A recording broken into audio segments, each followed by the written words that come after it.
So everyone is saying they probably were nominated and turned it down because the awards are in China this year, and the host is this like weird pro-Russian guy, you know? Oh, have the authors said anything? Not yet, no. Man, the Hugos just can't get a year without drama, you know? There you are. Guys, I have amazing news. Let me guess, dude. That bag is filled with golden plates. Oh my God, yes. But you can't show us because an angel told you not to. Yeah, again, yes. Mm-hmm. And you need us to front you some money while you translate them into a new book of the Bible. Exactly. Did you guys Look, Eli, we get it. This week's episode is about Joseph Smith, so you're doing his shtick, but it's not going to work. Yeah, man, super lazy. No, it's actually... Did they believe you? No, looks like it's just going to be you and me, Nephi. With the way you spell? No thanks. Yeah, that's fair.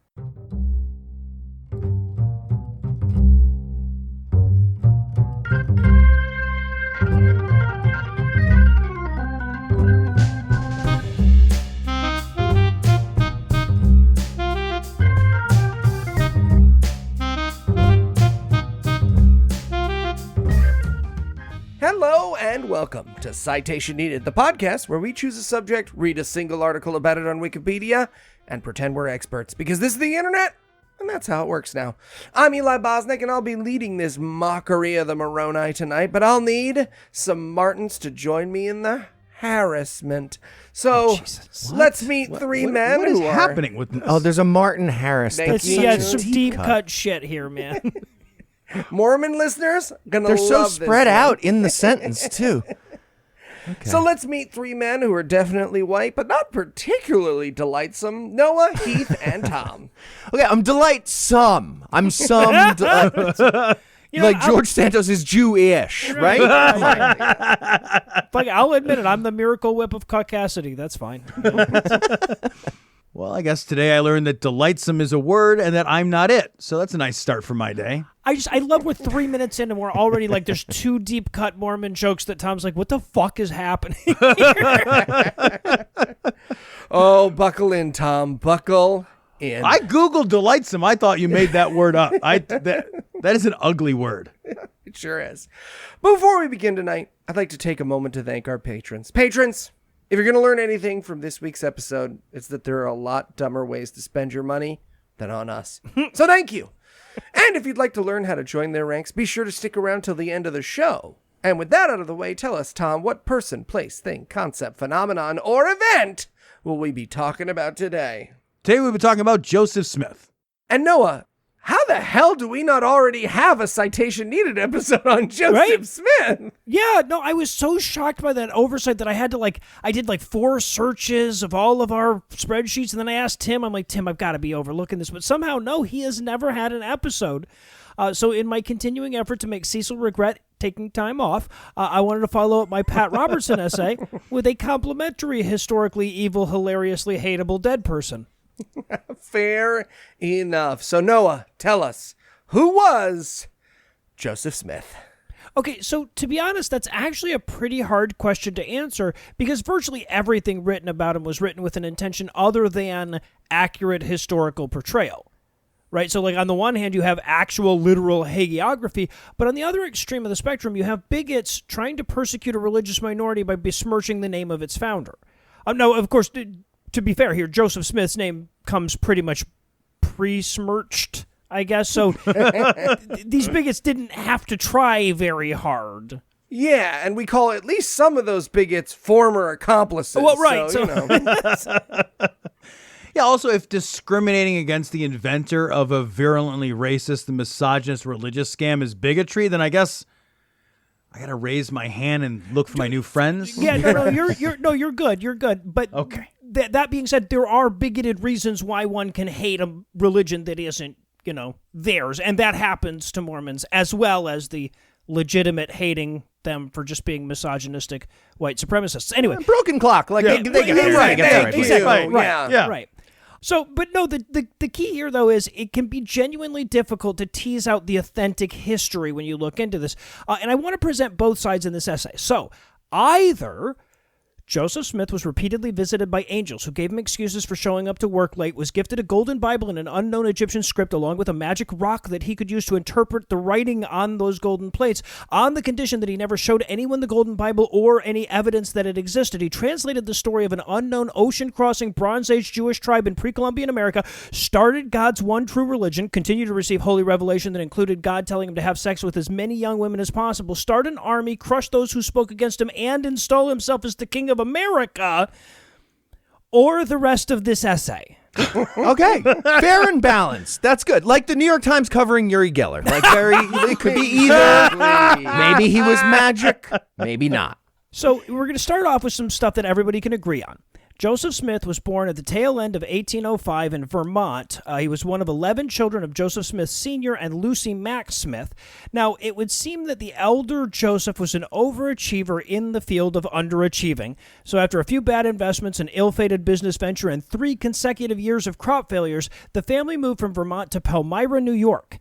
This was in the western portion of the state, which would later earn the historical name the Burned-Over District for how easy it was for a charlatan to start a new religion there, which Mormon apologists would assure me is irrelevant to the larger story, if you think about it. Yeah. This religion's a little like bragging about beating Minecraft on creative mode. Side note, I never really understood the appeal of Minecraft until I saw that in that game you can just run around eating pork chops. Mm-hmm. And so now when I play that game with my kids, I just, I run around and eat pork chops, and then my kids eventually get mad and kill me with a pickaxe. And that, I realize now, is how I want to die. Okay. And it's pretty similar to the story of Joseph Smith. Yeah, right. Full circle. Tied it back. Thank you, Heath. So that ends the part that everyone can agree on, because at the ripe old age of 15, little Joey Smith started a lifelong habit of pretending to be visited by angels. Often, at least at first, they were the excuse he used for why he was too tired to work in the field all day. He'd been up all night being visited by angels. He's also said to have engaged pretty heavily in religious folk magic, which the wiki on him defensively points out actually was very common in this time and place amongst Christians. So, Yeah. What are we talking here? Cups and balls, 3 rows of 7 cards. What's the deal? probably rows of cards.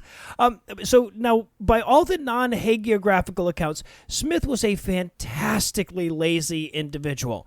Not only did he choose con artistry over honest work, but even his cons were lazy. Finally, something relatable. So when He's into real estate. So when he was in his teens, he and a group of friends started making their living digging for buried treasure for a fee. So the way this con works is that you would go to some farm owner and you'd say, hey, I had a holy vision that there was treasure buried on your property, and if you let us dig it up, we'll split it with you. And then you use that to secure food and lodging, or you'll manufacture some financial crisis where it's like, oh man, I'd love to finish digging for that treasure, but I need to go make money to deal with this thing. If only I could afford to stay, because it's a shame because we're so close. Okay, that's a weird con, though. All right, guys, they fell for it, and now we are indentured servants on a farm in fucking upstate New York, digging a ditch to nothing. Nailed it? Yeah, actually. Okay. And now we wait? Yeah. I don't know what to do. Says the man with 5 podcasts. Yeah, right. Yeah, go for some digging holes. And so not to derail the essay here, but I love this detail so much I have to include it. Sometimes the treasure they were digging for would move. Oh, yeah, right? of course. Like, if you threatened to just finish the dig on your own since you could see where they were digging the hole, God might decide to shift that treasure to the left or to the right, and you don't know where. And if you start getting skeptical, I'm putting it on Oak Island. Fuck you guys. yeah, but if you start getting skeptical and you doubt the veracity of the holy visions, God might punish you by sinking the treasure even deeper into the earth. And I should point out that in this con, Joseph's job was to have the holy visions, not to dig the holes. I love it. He had accomplices for that, because even that was too much work for little Joey Smith. Yeah, great essay, Noah. I did not expect to feel a kinship with Joseph Smith when I woke up today. Here we are.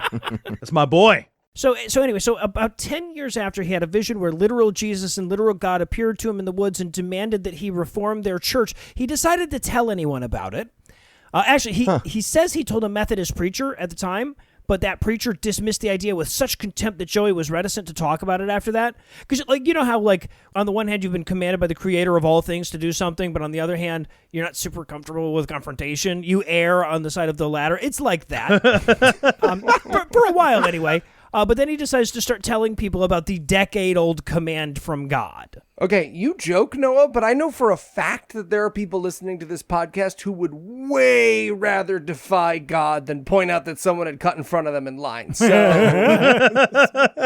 I mean, really, the largest demographic in American history is right now afraid to answer a phone call from people they already know and we're throwing shade. Okay, all right. Now, around the But just text. What are you doing? Just text.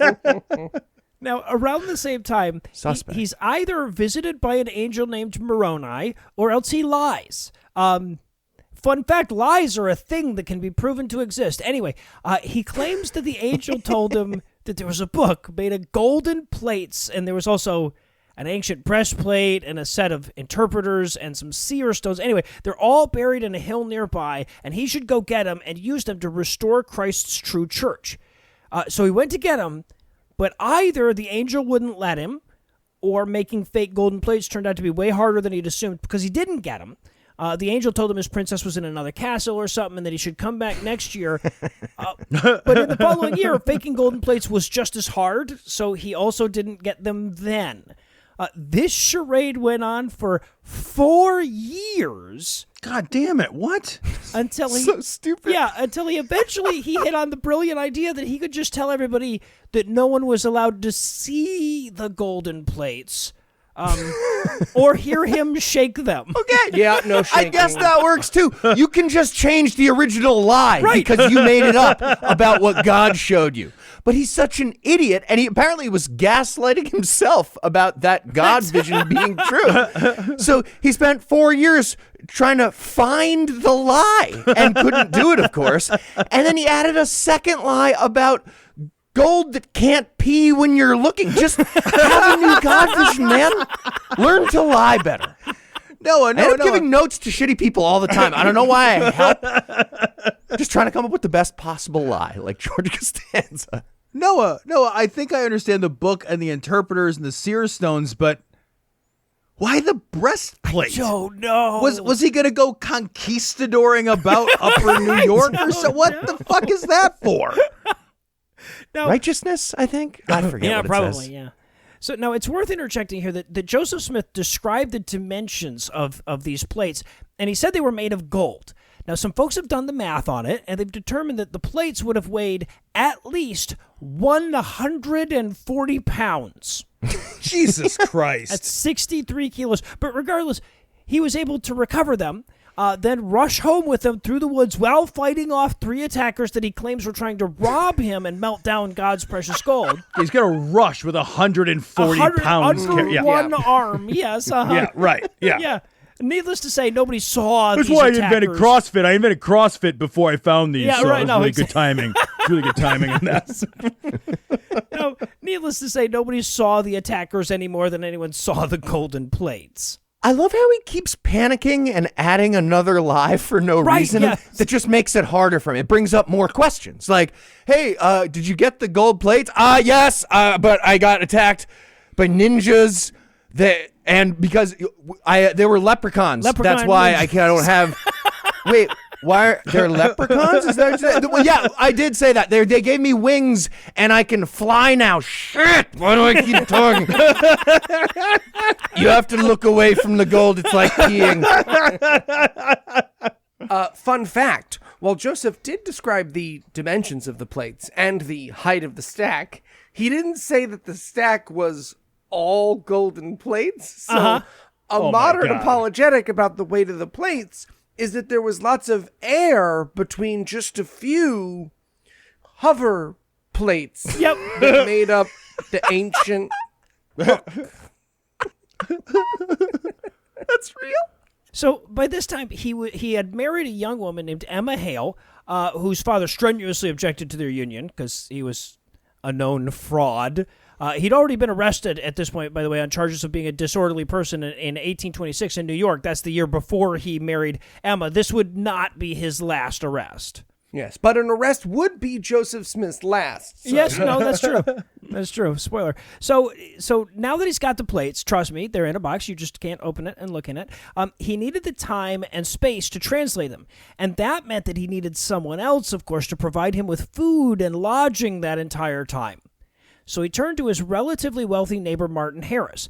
Harris was a famously superstitious dude who'd inherited 150 acres of good farmland and was a fucking pie on a windowsill to a charlatan like Joe Smith. So he suckered Harris into underwriting the entire affair all the way through the printing of the completed translation.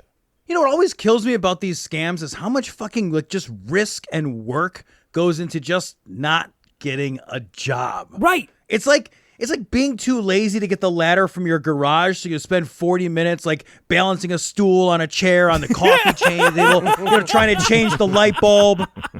I fall a lot. Yeah, That's why me too, I fall. Tom. Yeah. Me too. Also, I want to emphasize this one more time. It cannot be overstated how widely known it was that Martin Harris was a fucking idiot. Yep. This is the turn of the century version of announcing that your new fact checker is Jacob Wool. Like, that's how... Yeah, this is a region called like Rubeville or Yes, whatever right, it was. The burnt over like charlatan-friendly the region. King Rube of Rubeville. Yes, exactly. So Joey moved into a house that Martin was paying for and started translating his book. But because he was too lazy to actually dig the holes, he ended up dictating the book. First to his wife, then to Martin Harris, and eventually to victims with better penmanship. Now, you might think to yourself, dictation would be a tough method to go about this if you're lying about having gold plates. But no worries. Smith wasn't actually using the plates to translate directly, but rather the seer stones. Now, the way this worked physically is that Joseph Smith would stick a magic rock in a hat. Stop. It gets so much better. He would stick his face. That's the most reasonable Yep. part. I just by far. Exactly, yeah. fucking shit. He would then Okay, stick I'm his sorry. face into the hat such that it would cut out the light from all directions. No. And then he would to tell all the of this. scribe what the magic rock says the golden plates say. So, and for that, of course, you don't actually need the golden plates with you. So, no shit, through much of the translation process, Smith would just say that the plates were buried in a secret location, so nobody could come fuck with them or anything. After the leprechauns gave me the wings, I flew to a spot and buried them, but I kept the seer stone. I'm doing the hat stone thing now. So to be clear, the rock, the seer stones, and the face hat were a ploy to buy him enough time to ad-lib a holy book while he was probably hallucinating from lack of oxygen Yep. for a bunch of that time by sticking his face in a hat over That's and what over. I was going to say. Is do you ever think there were times when it like got stuffy in the hat and Joe was just sitting there thinking to himself, I should have used an airier container. My face is more... This asshole believes whatever. He thinks I'm talking to settle. It Angel. smells so On bad. hat. In Could there. have just yelled from the backyard. At least he didn't fucking complain about wearing a mask. Yeah. I should just do different ghost lies from the beginning. Fuck! I committed to a lot of this already. Now, if all of this sounds impossibly stupid to you, you're not alone. Among the earliest people to call bullshit on the Enterprise was Martin Harris's wife and first cousin, Lucy Harris. And after telling her husband dozens of times that he was being cheated, she set about proving it. So she conspired to steal several pages of the supposedly translated manuscript, and then she challenged Joseph Smith to reproduce a verbatim transcript of literally any of it. Right? Now, that would have been really easy to do if he was actually translating from something. love her. Oh, she's the hero of the fucking story. But Absolutely. But it's really hard if you're just making up shit as you go along. So, needless to say, Smith was not able to rise to this challenge.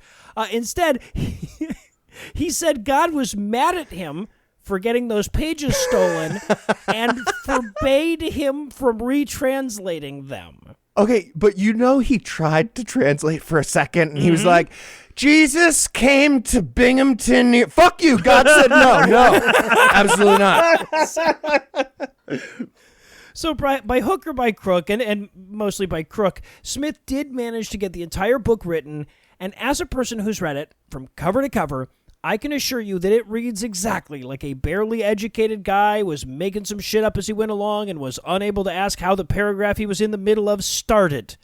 I believe Heath once described it as methadone for people hooked on phonics. It is a strong contender for the worst book ever written, but it turns out that wasn't enough to stop people from believing that it was divinely inspired by God. Yeah, I mean, true story. I once had an English teacher try to tell me that the Bible contains some of the most beautiful poetry ever written, so I dropped her class because no, it doesn't. Not even close.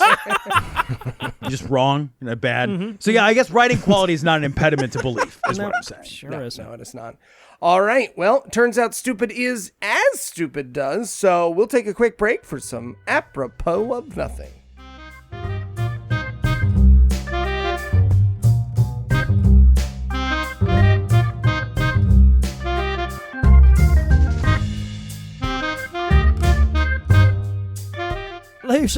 Lucy, I have amazing news.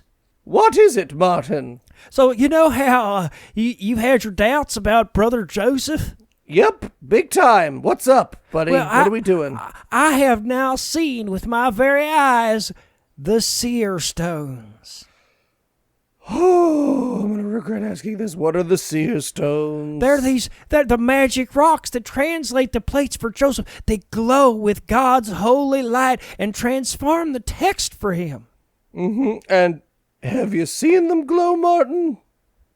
Well, no, they're just rocks when I've seen them, but Joseph has seen them glow. Nope, Martin. Martin, we talked about this. What did we say? Just because Joseph saw something doesn't mean it's real. Doesn't mean it's real. Exactly. What about the pages we lost? Did he say anything about reproducing the pages? Oh, yeah, no, it turns out we can tell that story again. Well, there you go. We'll have a word-for-word translation, and then... No, it's from a slightly different perspective. But it's the same story, hallelujah. Again, nope. Not what we talked about. What did we say? It has to be exactly the same. Has to be exactly the same. Yeah. Yes, this is what we said. Okay. Martin, did you at least get him to show you the plates? Yes, I saw him just plain as day. Thank God. Hallelujah, Martin. In At a last vision I had while I was praying in the woods. I hate you so fucking much. There was an angel. No, there wasn't, Martin. There was not.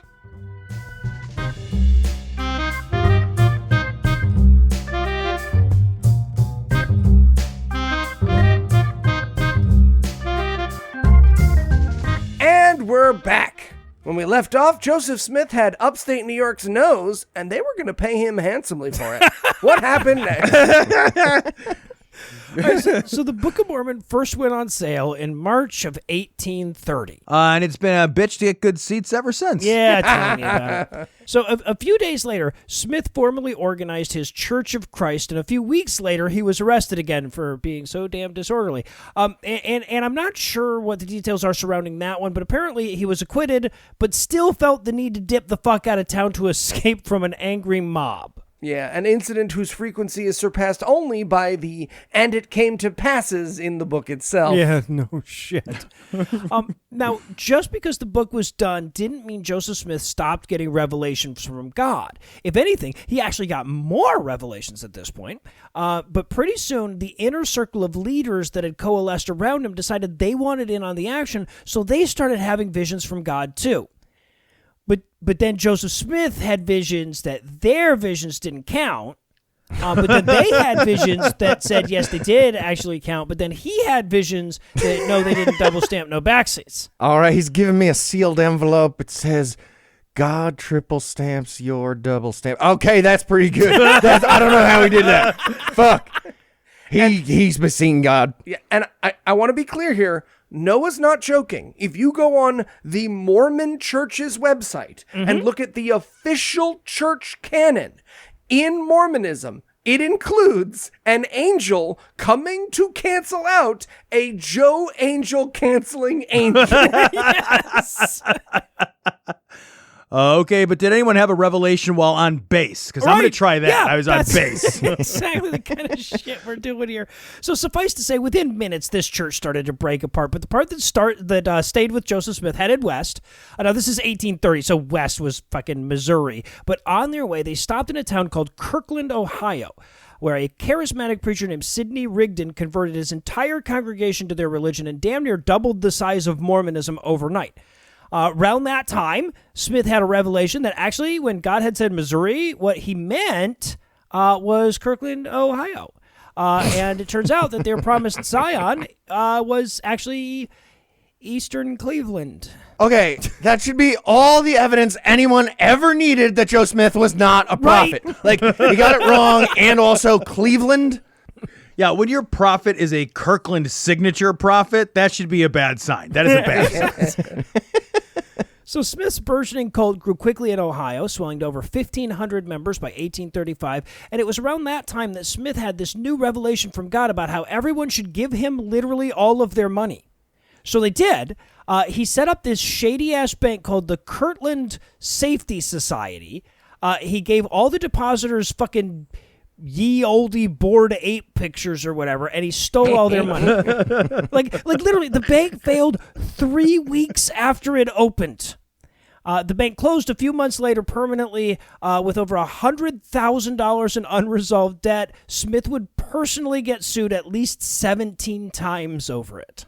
So the bank, the cult, his increasing political power, and his notorious and well-deserved reputation as a cad led to a general anti-Smith sentiment among the non-Mormons in the area, and a anti-Mormon sentiment as well. Eventually, a mob attacked Smith and his by-then right-hand man Sidney Rigdon, beat him unconscious, tarred and feathered them, and left them for dead.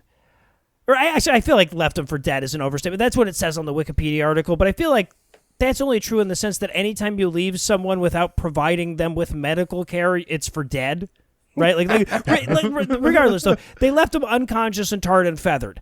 And that inspired Smith to keep moving west. Oh, is that what did? Hey, Sidney, old boy, I'm not sure we're going to get invited back to the old potluck. Now, if you'll hold still, we can pick this burning tar from our seared flesh while on this nice rail we're being run out on. Right, yeah. What? So, Good idea. I want this too. We're choosing this. Great. yeah, right. So Smith settled first in western Missouri and established a city called Far West, and soon thousands of Mormons followed from Kirtland.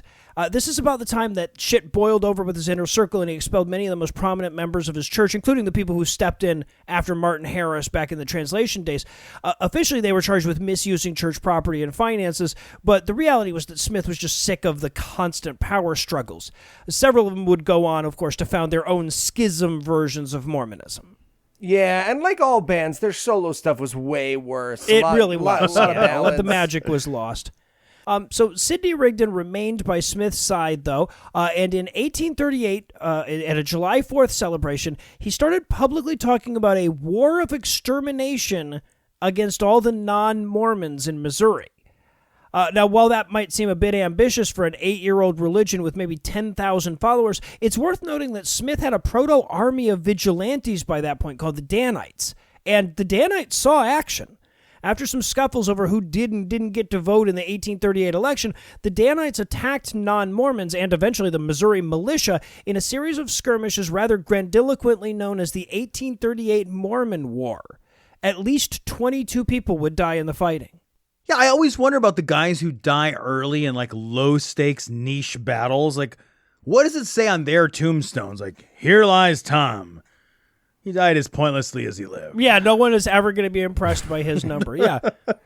So the war ended when Smith surrendered himself to authorities in November of 1838. He was charged with treason, but escaped custody and fled to Illinois. Now, to be clear, he was almost certainly allowed to escape custody, since what the Missourians were after this whole time was like him getting the fuck out of the state and taking his Mormons with him. Hanging him for treason would not accomplish that.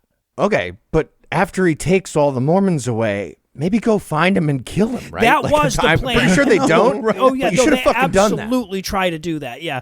Oh, did they try? Okay. Yeah. Oh, yeah. Now, so there's a period of several months between Smith's surrender and his escape, and the whole time that he's in jail, Sidney Rigdon is there with him. So the leader and the second in command are incarcerated. It ends up falling to a young and charismatic Mormon named Brigham Young to take charge. So he moves what Mormons he can get to this different promised land. This is God's third runner-up promised land. This time it's in Illinois. A step sideways from Cleveland if ever there was one. Am I right, Tom? Am I right? Yeah, look, you're not wrong, because this is not just Illinois, but West Central Illinois, which, like, if that's your promised land, you're going to want to pawn the ring.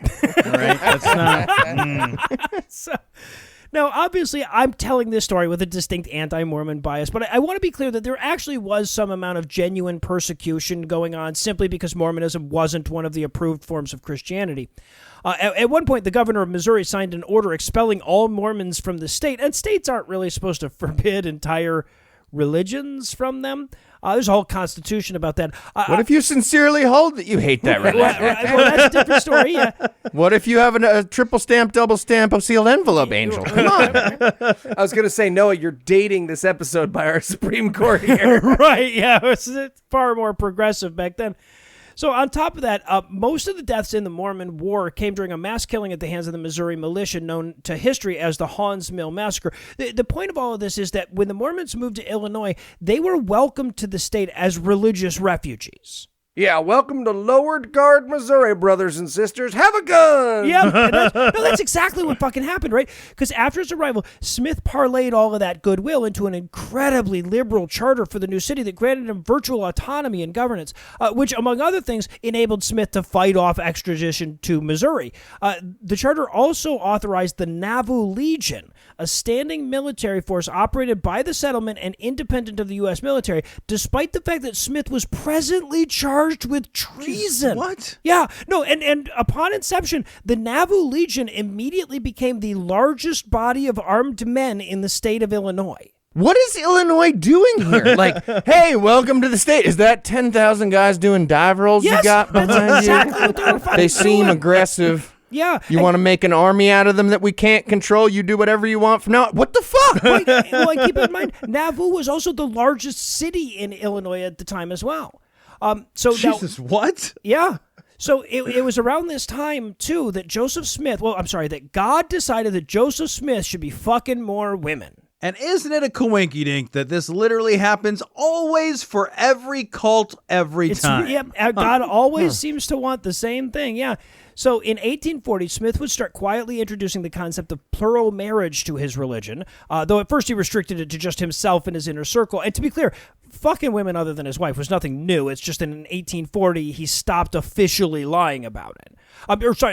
He would continue to lie about it publicly throughout his life, but he'd admit privately to people who already agreed that he spoke for God that he was doing it.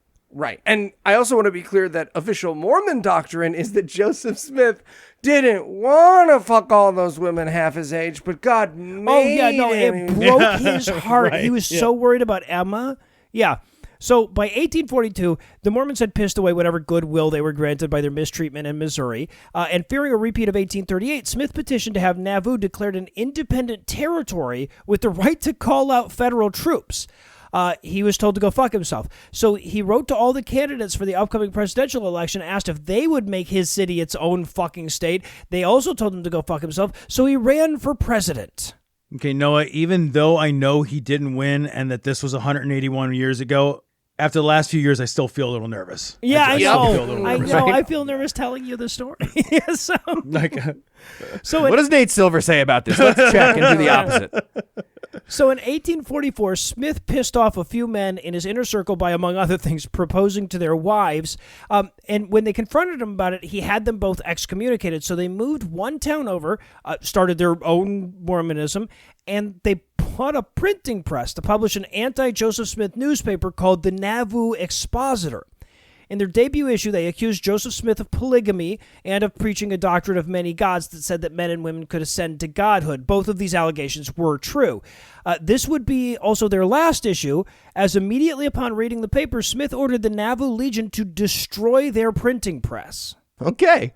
And some leader guy from the Nauvoo Legion showed up and he was like, all right, we're going to do a big moment. 3, 2, 1, I'm going to blow up this printing press, but it didn't work. Nothing happened. It took way longer than he thought. That's a really good thing. It's good machinery right there. How do you just chisel it? So it turns out that same amendment that forbids the expulsion of entire religions from a state also forbids the destroying of printing presses with government apparatus. So upon realizing what a terrible idea this was PR-wise, Smith mobilized the Nauvoo Legion. That kind of forced Illinois' governor into mobilizing a detachment of the state militia, but before it could come to full-on battle, Smith surrendered again and was again charged with treason. Sidney turns to him. Man, we end up surrendering mid-treason attempt a lot, huh, Joe? Yeah. Like a lot. So Smith and his brother Hiram were jailed together at the Carthage jail in Carthage, Illinois for a very lenient sentence of 2 days. Or life, depending on how you want to look at it, because 2 days after the pair arrived, the jail was attacked by an armed mob in blackface. Joseph, who had somehow managed to smuggle a gun into the jail, fired off 3 shots at the crowd, but ultimately he was overpowered, he was shot several times, he leapt from the second-story window, hit the ground, got shot several more times, and died. And may have tried to use magic powers on the people who were murdering him. Thank you, Noah. I feel pretty confident in that part. So 5 There was a fuck. I'm dead. So 5 men were tried for Smith's murder. All of them were acquitted because, let's face it, they were just saving the Illinois government a few bullets at that point. Smith's church would fracture several times over, but the largest faction would follow Brigham Young west to Utah, where they would continue to be terrible, racist, misogynistic liars to this day. Smith would be memorialized in a lot of different ways, but I'd say most notably in having his very own month on the God Awful Movies podcast. And if you had to summarize what you've learned in one sentence, what would it be? Most liars are trying harder than they have to. Tell me about it. And are you ready for the quiz? I was born for this quiz.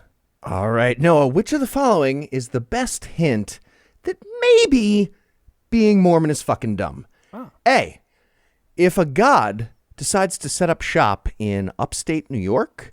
No, it wasn't. Not a god. That was not a god just now. B, the backstory for Mormonism has Middle Eastern white people from 4,000 years ago riding a wooden submarine across the Atlantic Ocean to Mexico and starting a civilization there. C, don't worry, that submarine was tight as a dish, so it's not ridiculous. That was the problem with the tightness. It wasn't tight as a dish. Yeah. D, those white people with submarine technology from 4,000 years ago, also they had bones that disappear when they die, and all their stuff ever, same thing, disappears. E, lots of volunteer work in the Mormon church. Looks like a Megan's Law scenario when you're going door to door. Pretty much the same look. Or F, the average response at the front door is pretty much exactly the same as a Megan's Law scenario too. Those are all great answers. I think, though, I'm going with secret answer G, the per capita mayonnaise consumption in the state of Utah. That is correct. Well done. All right, Noah. As Heath hinted, modern Mormons are known for their teenage missionaries more than anything else. What are some lesser-known rules that these teens live with for their entire mission? A, they almost always have their cell phones collected, allegedly to keep them from distraction, but more realistically to keep them from calling home, something they're only allowed to do twice a year. Jesus, what? B, they aren't allowed to play basketball unless it's half-court basketball. That's real. What? They can't play full court. Can't play full-court basketball. Why not? Wait, why? C, Because an angel said half court. angel said half. So an angel. It's, All this running. so it's actually the best because Brigham Young had enough missionaries in a city that a group was like, hey, do you guys want to actually join our league? And the prophet at the time was like, I was just talking to an angel. And he said, don't get your ass kicked at basketball. No tournaments, half court only. C, this is my favorite, and it is true. I have checked multiple sources. They aren't allowed to swim. What is that? Is that really They real? can't 100% real. It is on the LDS questions and answers website. Yes, it is 100% real. Can you take a bath? They can bathe, but they cannot swim. What if they fall into a river or something? Do they just have to like fuck, I'm not allowed to. Okay, Can they swim for their lives? or You have to just do the not dead man's float recreation? and hope you get drifted in the right What, direction. yeah, what if they have to swim for their lives, but they kind of like it a little? You Okay. know? I'm so glad you guys brought that up because both of the answers to both those questions are amazing. One, why aren't they allowed to swim? Because there's a part of the Book of Mormon that says the devil has mastery over the waters. And two, are there situations where people have drowned because they're like, I'm not allowed to swim, I'm on my mission? Yes, so they are told you're allowed to swim if you fall my into a God. body of water. Okay. And of course, D. People aren't tight as a dish. You got to keep that in mind. Exactly. And last but not least, D. They aren't allowed to shit with the door closed because they could be jerking off. 100% true. We've checked with multiple missionary Former Mormons. missionaries. And Yes. whenever I see Mormon missionaries now, my opening question is, so you guys watch each other shit? And it's but I for the answer to your question, Eli, I'm gonna go with secret answer W, because E through V are also stupid rules. Secret answer W, all of the above. That is correct. All right, Eli, Moroni is a stupid fucking name for an angel. And it sounds like A, a Mormon Weird Al cover of My Sharona. Okay. B, an off-brand pasta for complete idiots. Or C, the word moron is right there, guys. It's right in the word. It's right, we deserve this. He's Moroni. All right. Well, Heath was allowed to swim as a teenager, so he wins. Okay. Next week, let's get something from Eli. Ooh. Curious what's on your mind these days. Yeah, I got to check the cycle. All right. Well, for Tom, Noah, and Heath, I'm Eli Bosnick. Thank you for hanging out. Isn't yours just obvious lie right now? Mine is, yeah, I think it's obvious. Like, oh, it's Yeah, perfect. okay. It's perfect. Oh, my Okay. goodness. Excellent. It's all working out. Anyways, we'll be back next week. And by then, I will be an expert on something else. Between now and then, you can listen to us make fun of religion every week over on the Scathing Atheist, God-Awful Movies, and Cognitive Dissonance. And if you'd like to keep this show going, you can make a per-episode donation at patreon.com/citationpod or leave us a 5-star review everywhere you can. And if you'd like to get in touch with us, check out past episodes, connect with us on social media, or check the show notes. Be sure to check out citationpod.com. And then an angel said unto them to... Sorry, Eli, angel is A-N-G-E-L, not L-E. That's angle. Oh, shit, really? Oh, we're going to have to go back. Seriously? Get plates in English next time.